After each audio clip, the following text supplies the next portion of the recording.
Hello everyone, welcome to English Shorthand classes. Exercise 22. Get ready for the dictation. Start.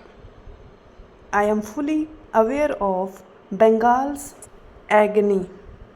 My heart goes out to the people of Bengal, but I am confident that, as always, they will face the difficulties with determination.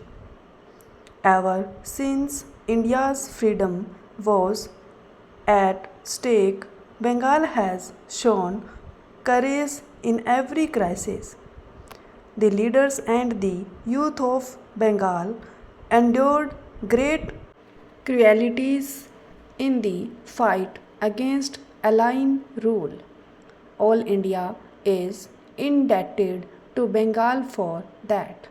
Later, when the alien grip was relaxed but the transition was still halfway through, the power was shared by the Muslim League and the British.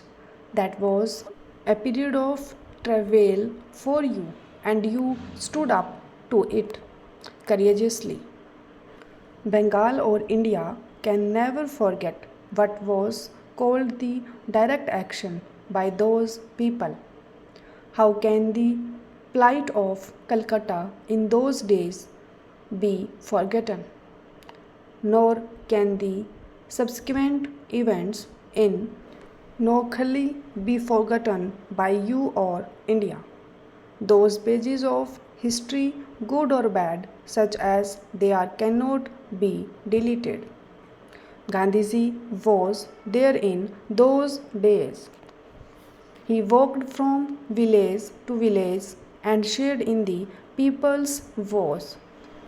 He gave them sustenance and consolation. For a few days he stayed in Calcutta too. Then, either under provocation or in sympathy with you, or Bihari brethren showed their anger, and the fire spread in India, particularly in the north. It came to be felt that unless the alien rule was removed somehow or the other, whatever their intentions, peace in the country was impossible, nor was it easy to remove the strife between the two communities. In the circumstances, we decided to accept partition of the country on the condition that Punjab and Bengal should also be divided. It was God's will that when others wanted to partition Bengal, the people resisted the decision at great sacrifice, but partition the same Bengal had to be accepted when there was no alternative. No dissenting voice was raised at that time because everyone understood that there was no other way out. We were clear in our minds that we could never accept Calcutta being taken away from us. The Muslim League leaders did not accept this. They were averse to having a month-eaten Pakistan. They wanted the whole of Bengal and the whole of Punjab. Ultimately, they came round, but the bloodshed which then occurred has left a wound which will take some time to heal. Bengal's heart is deep. In the part of Bengal that has separated from us, there are Hindus as well as Muslims. We want all of them to be happy. We want all wounds to heal quickly. For this, patience and forbearance are needed on both sides. Those who are our flesh and blood, those who fought by our side in the freedom struggle, cannot suddenly become foreign to us because they are on the other side of a line. There are people in South Africa, people of Indian origin but with African citizenship, whom we still try to help. If they have a claim on us, surely those in that part of Bengal too have a claim.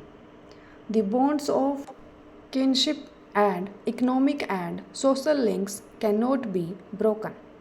But to remove their difficulties, we have first to set our own house in order. Some people mislead the refugees who have come here and incite them by saying that the government does nothing for them. But this does them no good. It does not mitigate their suffering. We can help them only if we set our house in order.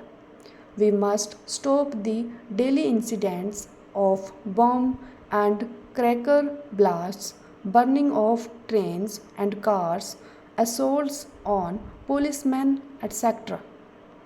Such occurrences distract attention from relief work. People elsewhere get the impression that lawlessness prevails in Calcutta and living there is difficult. Only on coming there do they find that such is not the case. A handful of miscreants want to hold Calcutta and the Bengal government in the grip of fear. I cannot understand their motives and intentions. I can understand a communist ideology, but how can such vandalism help? But what pains me more is the attitude of the lakhs of other residents of Calcutta. Why don't we understand our duty?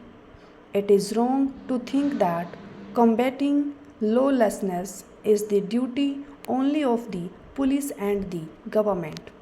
Today's government is not a foreign government. A foreign government would have used the old methods which we cannot use. Of course, when you feel you do not want this government, you can remove it. We do not want to delay elections at all. A lot of money will have to be spent on the crores of people who have been enfranchised for the first time, but that does not matter. Much time and energy will have to be spent. Even that is of small consequences. What is needed even more is the right atmosphere. To those who think they have a substitute for the ballot box on the shape of revolution, stop